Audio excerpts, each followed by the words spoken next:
Gus Baha dan semuanya. Langsung saja mengikuti daripada apa yang disampaikan Gus Baha, yaitu gerakan Cangkem Elek. Alhamdulillah tempat kita di daerah Bogor khususnya bertempat yang berseberangan dengan beberapa faham yang macam-macam, dan itu mustajab gerakan Cangkem Elek untuk menghadapi mereka ngoten Gus. Terus kula nggih nyuwun ijazah terus mewakili sedaya, dan yang kami kalih mumpung teng mriki kan ingkang didhawuhaken Gus Bawau fasilitas dinggo fasilitas nyuwun fasilitas ijazah ngrungokke tafsir Jalalain ingkang teng YouTube. Terus nyuwun ijazah ingkang kathah niki.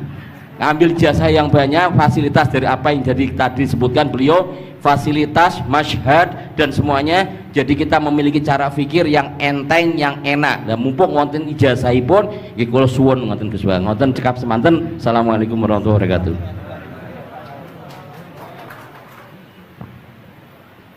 Assalamualaikum warahmatullahi wabarakatuh. Gus Pak, saya Nawawi Bahrudin. Kalau secara organisasi saya dari PCNU Kota Tangerang. Saya Mustasar. Bersyukur sekali saya bisa berjumpa dengan Gus Baha dan Habib Jindan, yang beliau ini keduanya adalah idola saya. Kalau boleh ngaku, saya ini ngaku sebagai santri kalong virtual via YouTube Gus Baha dan Habib Jindan. Jadi apa namanya, sejak kecil saya ini dididik secara tradisi tasawuf yang agak sangat keras begitu ya. Kalau saya boleh cerita nih, ada ponakan saya nih Ustaz Samsuri, kami tuh keluarga besar kami tidak ada yang dulu miara TV Gus, televisi nggak ada, bunga bank juga susah gitu, musik itu haram, speaker nih juga haram nih dulu. Nah perkembangannya kemudian sampai semakin besar, ada idola-idola kami yang agak keras begitu melontarkan kritik kepada pemerintah, yang kemudian itu membuat saya galau gitu ya, kenapa ulama-ulama kita bersikap terhadap pemerintah keras memberikan kritik. Nah saya menemukan jawaban bertemu dengan Habib Jindan via YouTube tentunya dulu ya, walaupun saya kebetulan pernah juga silaturahim, kemudian juga dengan Gus Baha. Ini ada perspektif yang berbeda gitu ya, antara relasi ulama dengan umaro. Pendekatannya itu tidak yang kritik, yang bukan sekedar kritik tapi adalah menghujat. Nah ini saya temukan formula yang sangat menjawab kebutuhan saya pribadi, sehingga istri saya ini udah mulai cemburu sama Gus Baha karena saya terlalu sering nonton YouTube Gus Baha. Gitu. Nah yang kedua, soal sanad ya, salah satu bukti saya pernah dengar cerita Gus Baha, agama itu adalah bir riwayah, oleh karena itu perlu sanad. Nah saya merindukan bersanad dengan Gus Baha nih, tapi kan saya bukan santri yang secara langsung, oleh karena itu dalam kesempatan ini saya ingin minta rukhsah sebetulnya Gus dan Habib. Kami ini kalau boleh mewakili diakui sebagai murid Gus Baha, bisa bersanad walaupun dalam pertemuan tatap mukanya saat ini aja baru. Mudah-mudahan ke depan bisa dilanjutkan. Terima kasih Gus. Assalamualaikum warahmatullahi wabarakatuh. Nggak apa-apa Ustadz, sahabat aja sekali ketemu Nabi langsung jadi sahabat kok. Baik, Gus Baha barangkali duluan. Kiai Abdurrahman Sahal, Kiai Ustadz Nawawi. Gus yang bagian ngeleng-ngeleng. Iya. Apa saya Gus? Iya. Begini ya, masalah cangkem elek tadi ya. Bakat tuh sampean? Sudah, alhamdulillah sudah bakat. Karena kalau lewat Habib Jindan tidak pantas, beliau biar sempurna saja, tidak usah sanad itu. Jadi begini, dulu ketika Sulhul Hudaybiyah itu kan umat Islam sedikit sekali, terus dipaksa untuk pulang dari Mekah, tidak boleh umroh. Terus sahabat berkomitmen berani mati bela-belain Rasulullah SAW. Ketika berani mati ini digojlok sama orang musyrik. Jangan-jangan setelah kami perang betul, kamu meninggalkan Muhammad. Ini yang omongannya orang musyrik. Abu Bakar itu semua ulama tahu kalimat itu, cuma tidak usah diterjemah. Umsus bidrallat katanya. Itu adalah Abu Bakar yang ngetikan itu. Karena memang ekstrim. Terus kedua, ada orang Bedui itu ngukur seorang nabi itu dengan hal-hal yang kurang baik. Misalnya begini, ya Muhammad, kamu ngeklaim tahu berita langit, coba unta saya yang hilang itu di mana? Katanya tahu berita langit, sekarang tahu nggak unta saya hilang itu di mana? Mobil saya di mana? Begitu juga ketika untanya hamil, bunting itu tanya, Muhammad, kalau kamu nabi katanya tahu berita langit, kamu tahu isinya yang di unta saya ini? Itu ada sahabat yang saking nggak kuatnya demi bela nabi itu, udah kalau tanya gitu tanya saya terus. Terus si tadi orang tadi dibilangin sahabat, nazauta 'alaiha fakanat minha sakhlah. Jadi intinya ini Habib Jintan biar senyum-senyum aja. Jadi intinya kadang ad-difa sama orang-orang gitu mau tidak mau nggak ada pilihan itu.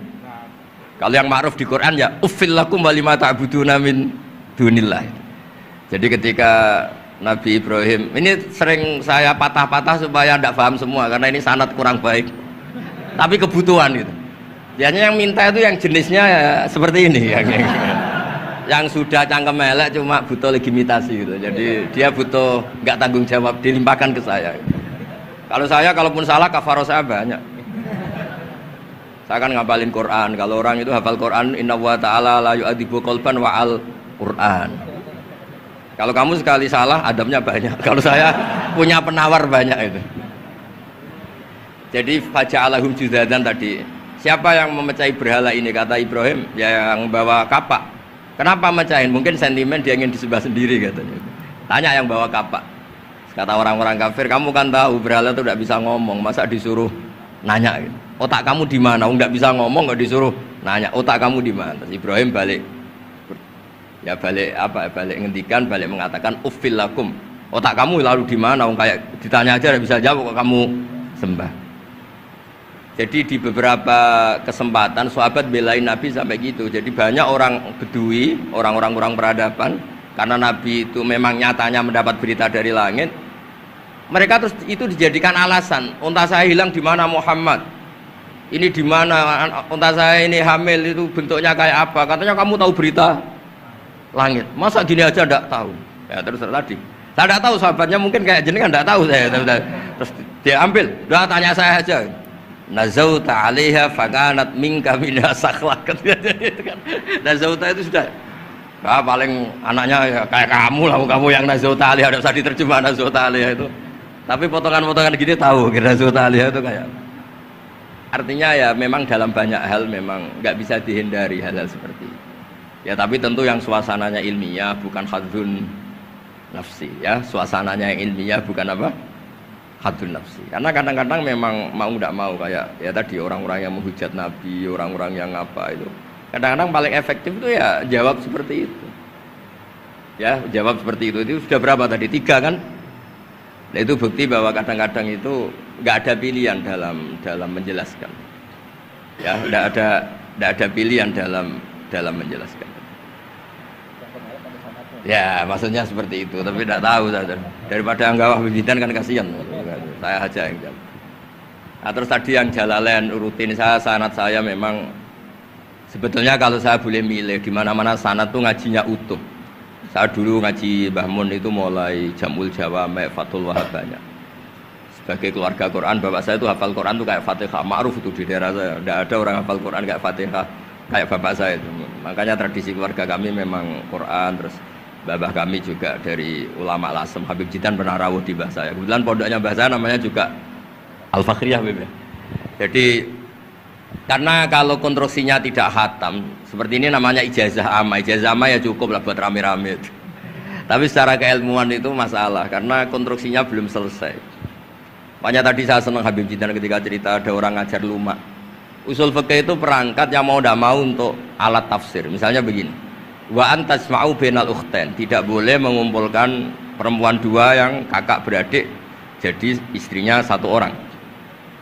Itu bainal ukhtain itu min itlaqil ba'di wa iradatil kul, yang dimaksud Allah adalah mengumpulkan 2 orang yang ada hubungan mahram. Coba kalau kita misalnya bikin gerakan kembali ke Quran, berarti yang haram hanya antasma'u bainal ukhtain. Padahal yang haram adalah bainal mar'ah wa ammatiyah wala bainal mar'ah wa khalatiyah wala bainal mar'ah wa jad. Jadi ya pokoknya 2 perempuan yang ada hubungan mahram tidak boleh dikumpulkan dalam satu pernikahan. Bayangkan kalau orang tidak ahli usul fikih kemudian dia mentafsirkan Quran, terus dia hanya pegang wa antasma'u bainal ukhtain. Itu juga anak tiri. Ada aturannya, lafadz yang keluar karena ghalib itu tidak punya makna. Misalnya begini, anak tiri yang nggak boleh dinikahi adalah waroba ibu kumulati fi hujurikum, anak tiri yang serumah. Padahal anak tiri serumah tidak serumah, kalau ibunya sudah kamu kumpulin kan tidak boleh dinikah. Lalu kata fi hujurikum di sini adalah yakhruju makhrujal ghalib. Ya umumnya anak tiri itu serumah, tapi bukan punya ikatan apa? Hukum. Nah, hal seperti itu kan riskan kalau kita tidak mengaji usul fikih, apa kaidah fikih. Misalnya gini, ada ular di dalam, terus kiainya bilang, Jamal ambilkan tongkat. Terus kamu karena nggak dipanggil namanya, terus nggak ngambil tongkat. Oh yang dipanggil Jamal bukan saya. Ini santri geblek dah. Sebenarnya kata manggil itu qaulun nabi li ahadin min ashabi itu qauluhu lil jami'. Yang hal-hal yang baik, yang darurat, siapapun yang bisa melakukan harus melakukan itu meskipun nggak dipanggil. Coba semua wiridan, ya Mu'ad inni uhibbuka. Fakul dubura kulli sholatin Allahumma a'inni ala dzikrika wa syukrika wa husni ibadatik. Sebagai riwayat fala tada'anna dubura kulli sholat. Terus kamu bilang nama saya ada Mu'ad loh. Berarti tidak kena ijazah itu. Itu harus ada analisis usul fikih. Kalau enggak ya habis kita. Semua wiridan tuh ya Abu Hurairah, ya Mu'ad, ya Aba. Nah, terus kamu saya ada yang diwaksiati Rasulullah, ada yang diijazahi, ada bisa. Jadi masalah sana tuh maunya kalau sampean orang baik ya semua kebaikan tuh saya ijazahkan. Ya tapi tentu beda yang ngaji betulan sama yang ngaji begini-begini itu.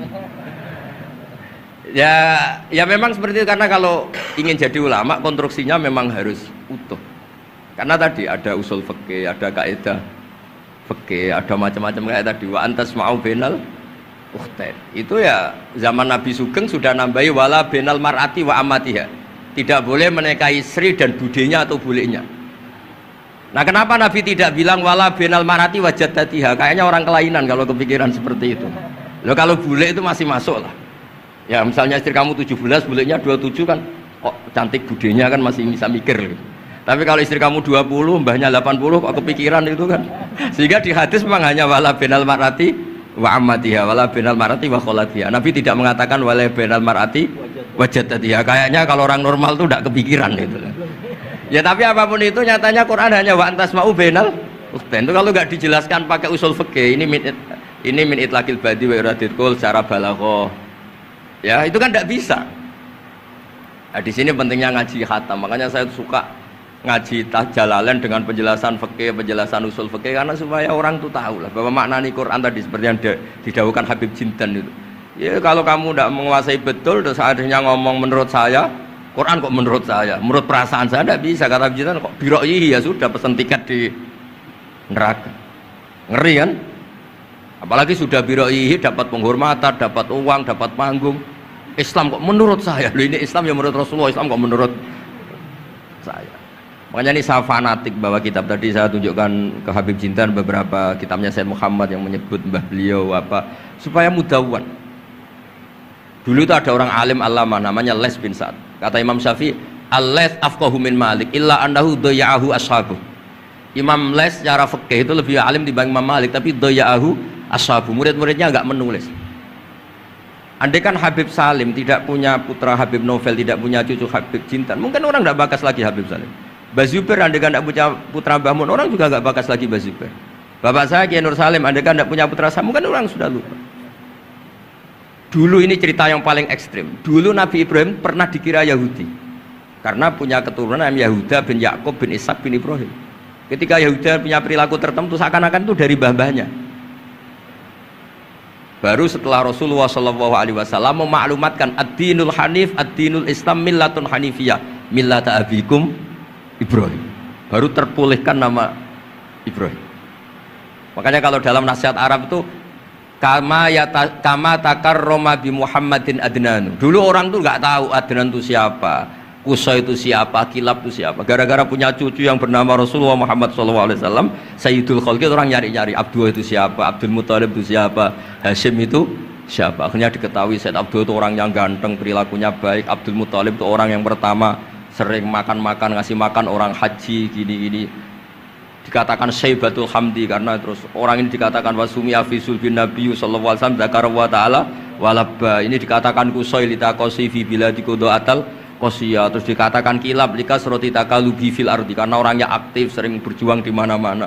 Terus jadi makanya kalau jenengan punya anak punya cucu didoakan jadi orang baik karena status Anda ini tertera cucu-cucu Anda. Lho nggih misalnya bapaknya sampean alim terus putune nak domino di situ, mabuk-mabuk di situ. Itu disatakan makam keramat apa tempat mabuk. Nah, makanya dzurriyyah ini penting. Makanya ketika Allah memberi hadiah pada Rasulullah Muhammad SAW kepada semua nabi, itu disebut wa ja'alna dzurriyyatahu humul baqin. Ketika dikatakan kalimat tauhid juga wa ja'alaha kalimatam baqiyatan fi aqibi. Makanya ukuran orang baik itu ya anaknya, cucunya, apa-apanya. Karena ini yang meneruskan status kita. Ya jelas ya. Itu kalau Anda ini ngaji khatam, konstruksi itu tahu. Tapi kalau tidak khatam, ya hanya modal qabilna terus. Ya tapi ya gak apa-apa daripada sama sekali. Malah yudraku kullu la yudraku. Nggih, kersane disambung Habib Jid. Mau kersane kula ikut dengarin dulu. Yang kembali ada usaha biasa tok aja Beb. Jenengan enggak patut yang itu. Yang sanad saja. Mboten sampun. Mboten sampun. Yang sanad ada sanad ijazah amal. كما إن صحت لنا الإجازة كما أجازنا سيد الوالد الحبيب نوفل بن سالم بن أحمد بن جندان عن والده الحبيب سالم بن أحمد بن جندان عن شيوخه جميعا عن الوالد الحبيب نوفل عن جد الحبيب علي بن عبد الرحمن الحبشي وكذلك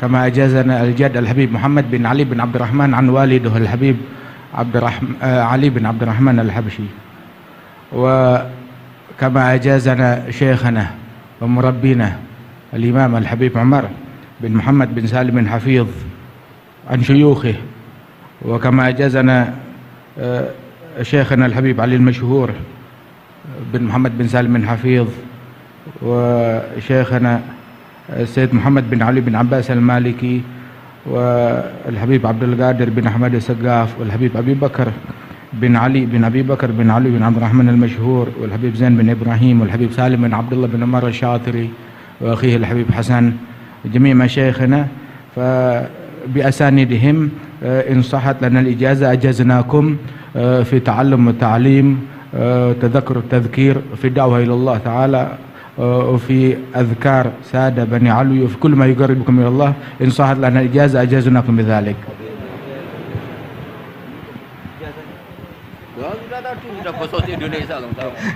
Jadi ijazahnya Gus Baha pakai bahasa Indonesia kan. Jadi kita belum qabil tuh tadi. Insya Allah ya, insya Allah. Ada al-idnu bima'nal ijazah, insya Allah. Jadi sudah diizinkan, yaitu ijazah cangkem elek tadi dengan ijazahnya pengajian beliau lewat medsos, insya Allah bil izin ya, karena kalau kita mengaji kitab itu tidak perlu ijazah lagi sebetulnya kalau udah qiraatan ala syekh bimana idnuhu wa ijazatuhu insya Allah. Dan sanadnya tadi sudah diberikan juga oleh Habib Jindan dari para guru beliau, dan mudah-mudahan kita beroleh manfaat dan barokah dengan majelis ini, dengan begitu banyaknya ilmu dan ma'rifah yang kita peroleh. Bahkan kita julus mujalasatul alim, ini termasuk juga dalam kebaikan yang kita dapatkan di hari Asyura ini. Dan karena di dalam Asyura itu ada zur aliman, ziarahi orang alim, dan kita sudah melakukan itu dengan ziarahnya dengan Habib Jindan dan Gus Baha. Dan insya Allah mudah-mudahan kita semua pulang ini beroleh banyak gembolan pahala ya, insya Allah ya, gembolan pahala dan ijazah dari kedua beliau insya Allah ya.